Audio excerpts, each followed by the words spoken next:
Hello बच्चों, कैसे हैं आप? उम्मीद करते हैं आप बढ़िया और एकदम मज़े में होंगे। बच्चों, आज हम पढ़ेंगे अनुच्छेद लेखन। अनुच्छेद लेखन लेखन क्षमता का विकास करने का उत्तम साधन है।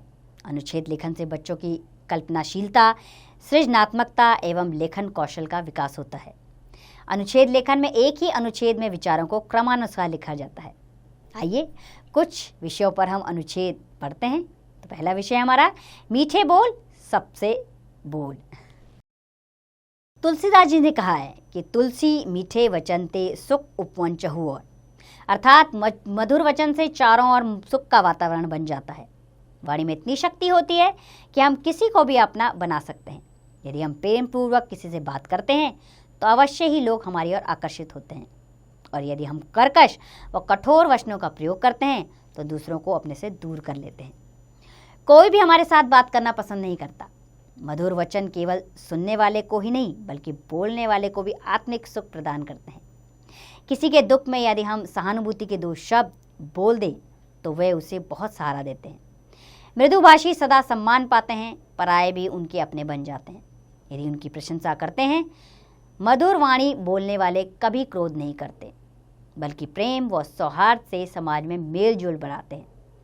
इसी कारण वे समाज में मान सम्मान पाते हैं, प्रशंसा पाते हैं तथा अपनी वाणी के जादू से सबको वश में कर लेते हैं। अगला विषय हमारे आदर्श महात्मा गांधी।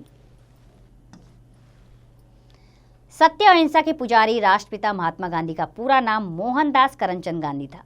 हम उन्हें प्यार से बापू भी कहते हैं।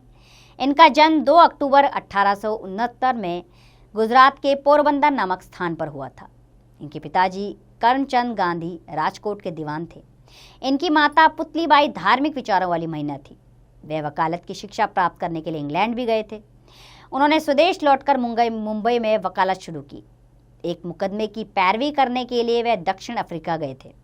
वहां पर अंग्रेजों द्वारा भारतीयों पर अत्याचार होते हुए देखकर वे बहुत दुखी हुए। भारत लौटकर वे स्वतंत्रता आंदोलन चलाने में पूरी तरह जुट गए। अंग्रेजों के विरुद्ध उन्होंने भारत छोड़ो आंदोलन व सत्याग्रह आंदोलन चलाया। उनकी प्रेरणा से ही हमारे देश 15 अगस्त 1947 को आज़ाद हुआ था। 30 जनवरी 1948 को प्रार्थना सभा से आते समय एक युवक नाथूराम गोडसे ने गोली मारकर उनकी हत्या कर दी। राजघाट पर उनकी समाधि सदा उनकी याद दिलाती रहेगी। अगला विषय हमारा आदर्श जीवन, विद्यार्थी जीवन। विद्यार्थी जीवन भावी जीवन की नींव होता है। जीवन में जैसी आदतें, जैसे संस्कार जीवन पर प्रभाव डालते हैं, उनकी छाप जीवन भर बनी रहती है।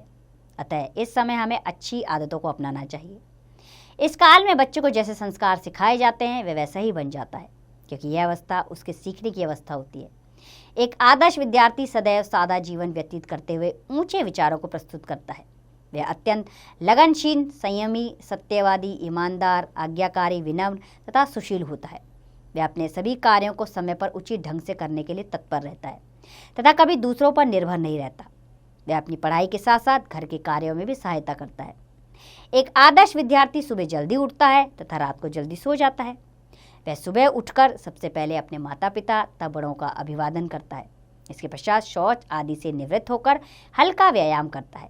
वह नहा धोकर स्वच्छ वस्त्र धारण करता है तथा नाश्ता करके समय पर विद्यालय जाता है। वह कक्षा में मन लगाकर पढ़ता है तथा गुरुजनों को आदर करता है। अच्छे व्यवहार एवं आदर्श जीवन जीने के कारण सबकी प्रशंसा का पात्र बनता है। लोग उसकी मिसाल देते हैं। ऐसे चरित्रवान विद्यार्थी देश के उत्तम नागरिक कहलाते हैं तथा समाज में मान सम्मान के अधिकारी बनते हैं। हमारा अगला विषय है अनुच्छेद लेखन के लिए जब मैं मॉल में घूमने गया या गई। मैं एक छोटे शहर में रहता हूँ। वहाँ बाजार तो बहुत हैं पर मॉल नहीं। इस बार मैं छुट्टियों में मामा के घर गया तो वह मुझे मॉल ले गए। बाहर से ही मॉल की रौनक देखकर मैं दंग रह गया। अनगिनत बिजली के बल्बों की चमक सबको अपनी ओर आकर्षित कर रही थी। हमने जल्दी जल्दी अपनी कार पार्किंग में लगाई और अंदर भागे। मैं और मेरा भाई जल्दी जल्दी स्वचालित सीढ़ियों की ओर भागे, क्योंकि ऊपर की मंजिल पर मैकडॉनल्ड था। हमने पहले तो खाया पिया, फिर हमारे मम्मी पापा ने हमें ढेर से कपड़े और खिलौने लेकर दिए। वहाँ बच्चों के लिए तरह तरह के खेल भी थे जिनका हमने खूब आनंद उठाया। सुबह से शाम कब हुई समय बीतने का पता न चला। वहाँ एक ही छत के नीचे इतने सारे सामान देखकर मैं आश्चर्यचकित था। घर लौटकर भी मैं वहाँ की बातें ही करता रहा। मामा मामी ने मेरी खुशी व उत्साह को देखकर अगले सप्ताह वहाँ दोबारा ले जाने का वायदा किया, जिसे सुनकर मेरी खुशी का ठिकाना न रहा। तो बच्चों, हमने कितने विषयों पर अनुच्छेद लेखन पढ़ा। तो अब मैं समझ गई होंगी कि आपको अनुच्छेद लेखन समझ आया होगा और कैसे लिखना है उसको। अनुच्छेद लेखन की भाषा आपकी सरल और स्पष्ट होनी चाहिए।